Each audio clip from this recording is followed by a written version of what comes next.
Bonjour à toutes et à tous, bienvenue sur cette vidéo concernant les stratégies pour trader les annonces économiques issues de notre série Apprendre à trader en un mois. Cette vidéo est la suite de celle d'hier. Hier, nous avons parlé des annonces économiques. Nous avons abordé les annonces économiques qui ont un plus gros impact sur les marchés, c'est-à-dire le NFP, Non-Farm Payroll, et le FOMC. Aujourd'hui, nous allons voir des stratégies pour trader les annonces économiques. Ce sont des stratégies que l'on peut utiliser également dans d'autres circonstances, mais elles sont adaptées donc à ces moments de forte volatilité lors des annonces économiques. Donc pour commencer, un avertissement sur les risques. Ensuite, nous allons passer au plan pour pouvoir aborder donc ces stratégies de trading. Donc le plan. Nous allons commencer par la stratégie breakout, la martingale. La martingale, donc certains d'entre vous en ont certainement déjà entendu parler, que ce soit dans le domaine du trading ou dans le domaine du gamble, donc dans les casinos, plus principalement la roulette. Les martingales sont très utilisées. Les martingales ne sont pas autorisées dans certains casinos, mais c'est une technique issue des casinos. Nous allons parler ensuite de la stratégie Trend Follower et nous allons étudier les résultats sur 4 ans de ces deux stratégies-là. Première stratégie, la martingale. Donc le principe de la martingale, c'est un money management très serré, tout d'abord dans le trading. Ensuite, on peut appliquer la martingale. Cette stratégie a été élaborée dans les casinos, principalement sur de la roulette, qui consiste à miser un jeton. Et si l'on gagne, de s'arrêter. Si l'on perd, de doubler sa mise. Et ainsi de suite. Donc doubler la mise jusqu'à ce que l'on gagne.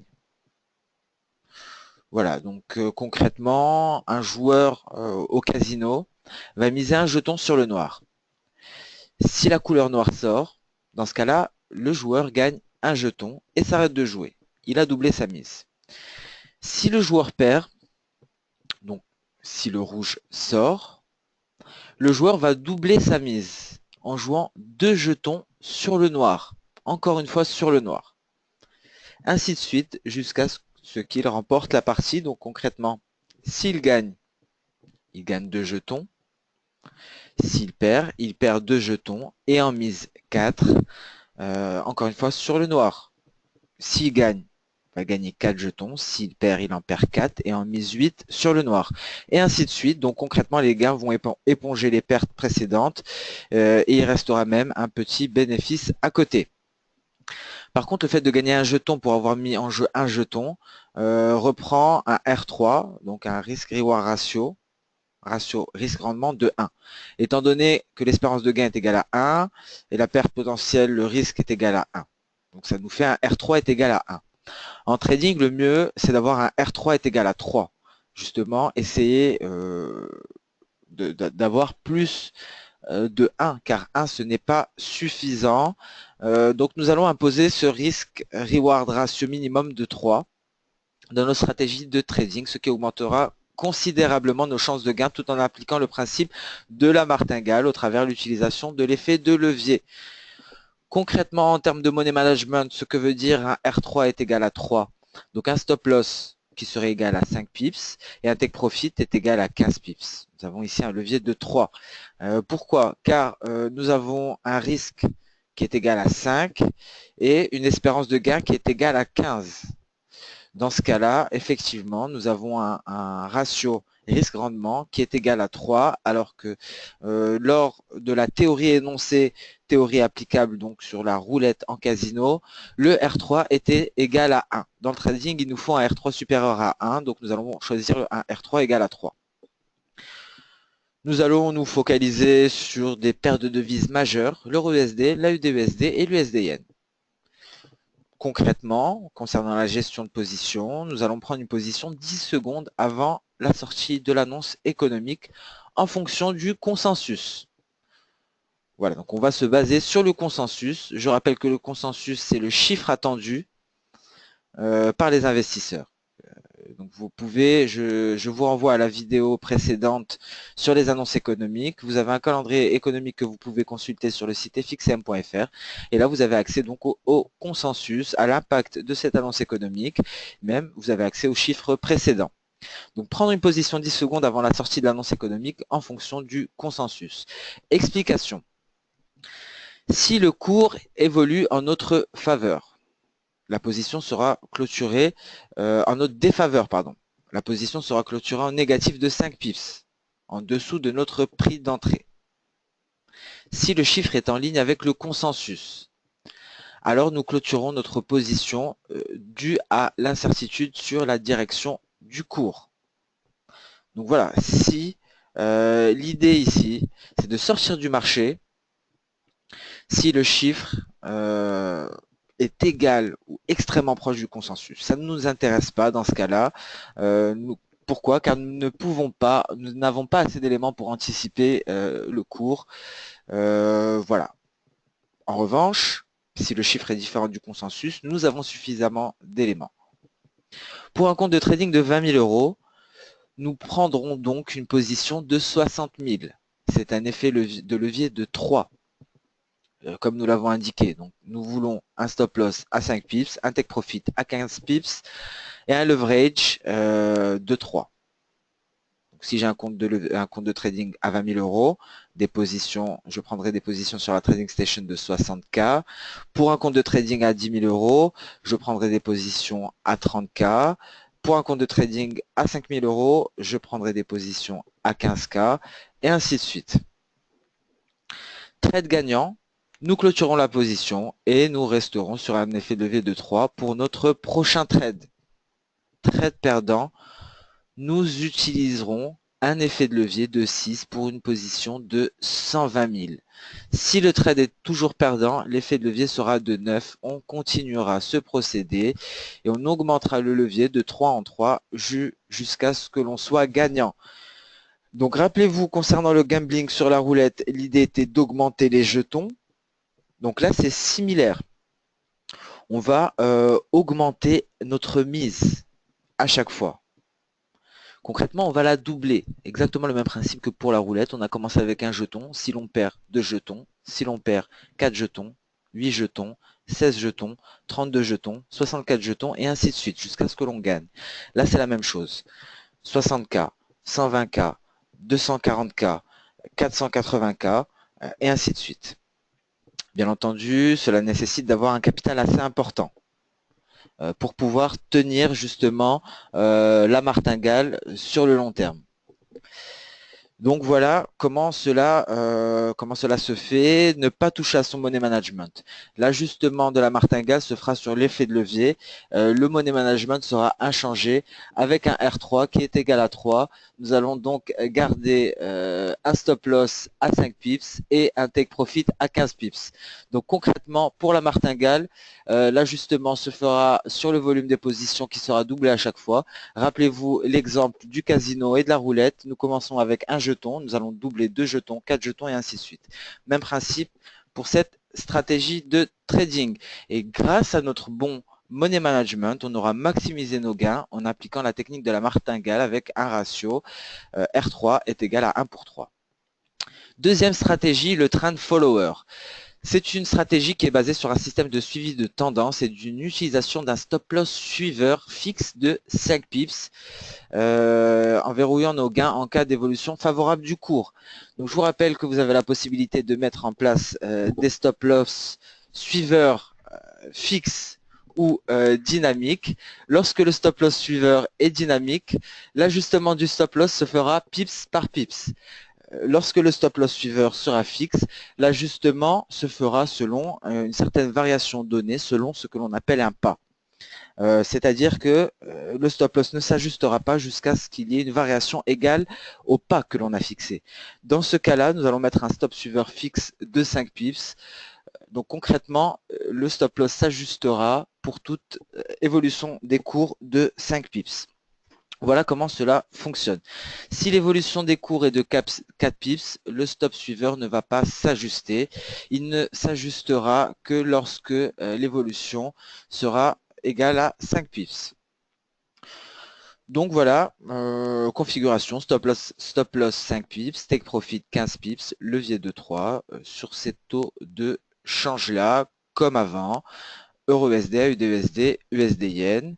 Prendre une position après la sortie de l'annonce économique à la clôture d'un chandelier 1 minute. Donc là, il est important de se mettre dans une configuration très court terme, de se mettre sur un graphique 1 minute et ne prendre la position que lorsque l'annonce est sortie à la clôture de la bougie 1 minute. Donc concrètement, l'annonce sort, on regarde son graphique, on regarde la dernière bougie 1 minute, dès que la bougie clôture, on entre en position. Nous allons rentrer plus dans le détail avec des explications. Nous prendrons donc une position à l'achat ou à la vente après la sortie d'un chiffre d'une des deux annonces économiques en se basant sur le sens du chandelier clôturé, le dernier chandelier 1 minute clôturé lors de la sortie de l'annonce. Par conséquent, si le chandelier information est positif, nous passerons à l'achat. Donc s'il est haussier, nous passons à l'achat. S'il est négatif, donc baissier, nous passerons à la vente. C'est la stratégie trend follower. Trend qui veut dire tendance, follower qui veut dire suiveur. Donc c'est du suivi de tendance concrètement. Donc on va suivre la tendance de la dernière bougie 1 minute qui s'est clôturée lorsque l'annonce a été publiée. On va simplement suivre la tendance. Une bougie baissière, on vend. Une bougie haussière, on achète.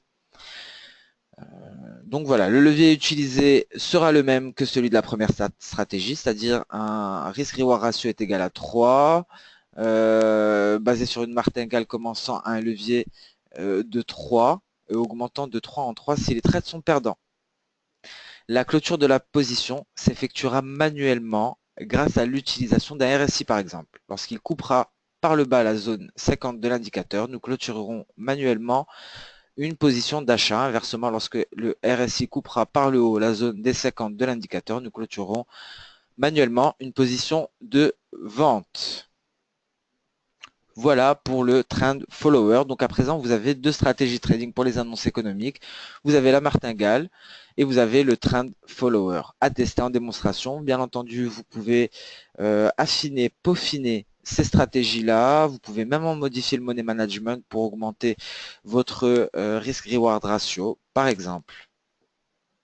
Résultats. Quels sont les résultats de ces deux stratégies sur des annonces économiques que nous avons abordées précédemment? Donc deux stratégies sur trois, taux de change, l'euro-USD, l'AUD-USD, l'USD-Yen pour une période donnée du 4 novembre 2009 au 19 juin 2013. Donc on va étudier, on va backtester les résultats de ces deux stratégies sur cette période-là de 2009 à 2013 sur trois paires de devises euro-USD, AUD-USD, USD-Yen. Deux stratégies, martingale et trend follower. Graphiquement, pour la première stratégie sur le NFP. La première stratégie sur le NFP, on peut voir donc concrètement qu'avec une martingale, cela fonctionne très très bien sur de l'USD-Yen. Nous avons donc des gains significatifs. Cela marche plutôt bien sur l'euro USD et cela marche tout simplement sur la USD. Donc pour la stratégie 1 sur le NFP, se focaliser sur l'USD-Yen a priori pour optimiser ses gains. Martingale NFP sur l'USD-Yen. Cela, c'est je conclus cela donc de cette étude empirique de 2009 à 2013, ce backtest de stratégie. Stratégie 1 sur le FOMC. Sur le FOMC par contre, la martingale va mieux fonctionner sur l'euro USD, ensuite l'AUD-USD et le moins sur l'USD-Yen. Donc voilà, donc ça va être différent. Donc concrètement, pour une martingale sur NFP, on va aller sur de l'USD-Yen. Sur le FOMC, on va se focaliser sur de l'euro USD. Pour la stratégie 2, pour le trend follower, sur du NFP, cela va fonctionner très très bien sur l'euro USD, bien sur l'USD Yen et moyennement bien sur la USD. On va se focaliser sur de l'euro USD pour un trend follower sur NFP. Sur le FOMC, donc ça va être de l'euro USD que l'on va sélectionner et cela clairement. Sur l'AUD-USD et l'USDN, donc les résultats seront quasi similaires. Donc la stratégie 2, le trend follower, sur le FOMC fonctionnera extrêmement bien. Sur l'euro-USD, donc l'interprétation coule de source. La première stratégie génère plus de gains que la deuxième stratégie. Plus de gains sur l'USD-Yen que sur les autres taux de change entrés dans les NFP. Les gains générés auraient été de 8 131,79 € avec un capital de départ de 20 000 €, représentant une performance de 40,66% sur 3 ans et demi. Euro-USD superforme les autres taux de change du FOMC. On va continuer cette interprétation. Les plus gros gains seront donc générés au moment du NFP en suivant notre première stratégie qui est la martingale, générant un gain cumulé de 8 131,79 €. Il est donc intéressant de voir que notre étude confirme nos arguments exposés précédemment. Nous avions estimé que le NFP représente des variations moyennes. Rappelez-vous le graphique que nous avons vu, le tableau que nous avons vu hier sur les variations moyennes concernant les différentes annonces économiques et plus particulièrement NFP et FOMC. Pour le NFP, nous avions une variation moyenne de 147 pips, alors que pour le FOMC, nous avions seulement une variation moyenne de 96 pips. Donc cette étude, les résultats de cette étude confirment l'étude que nous avons abordée hier sur les variations moyennes, que ce soit 20 minutes après l'annonce ou au courant de la journée. Nous aurons donc plus de possibilités de gains sur le NFP que sur le FOMC à condition d'utiliser la première stratégie sur l'USD-Yen. Il est donc plus intéressant de prendre position dans le sens du consensus juste avant la sortie du NFP que de suivre la tendance après sa sortie. Donc voilà, vous avez deux stratégies concrètes. Entraînez-vous en démonstration avec ces deux stratégies sur les paires de devises que je vous ai conseillées ou autres. Je vous les ai conseillées, vous le savez pourquoi, je vous l'ai expliqué hier. Lors des annonces économiques, nous conseillons aux traders de ne pas trader. Pourquoi? Car les acteurs du marché, juste avant la publication d'annonces, se retirent des marchés. Il y a donc moins de liquidité, il y a donc un risque de slippage. Le slippage, c'est-à-dire que vous n'êtes pas exécuté au prix demandé, mais vous êtes exécuté au prochain prix disponible. Il y a également un écartement de spread. Donc voilà pourquoi privilégier les paires de devises majeures, car l'écartement de spread sera minime sur ces paires de devises-là. Et d'une manière générale, la liquidité est meilleure sur les paires de devises majeures. Je vous renvoie à la vidéo d'hier. Donc le mieux, ça aurait été de commencer avec la vidéo sur les annonces économiques avant de passer à celle-ci. Celle-ci était la suite de la vidéo d'hier. Donc j'espère que j'ai été assez clair. Vous avez à présent donc des stratégies à tester en démonstration. N'oubliez pas qu'en démonstration, il y a une donnée qui n'est pas prise en compte et c'est la seule différence entre les comptes de démo et les comptes réels, c'est la liquidité.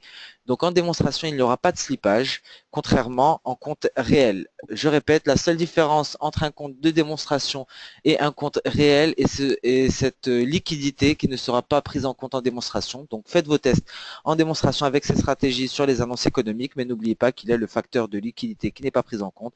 Donc vous ne serez pas slippé, plus ou moins vous pourrez apprécier cet écartement de spread et voir donc de quoi il s'agit concrètement et pourquoi choisir les paires de devises majeures. Voilà, si vous avez des questions, n'hésitez pas à m'envoyer un email à l'adresse raboutika@fxm.fr.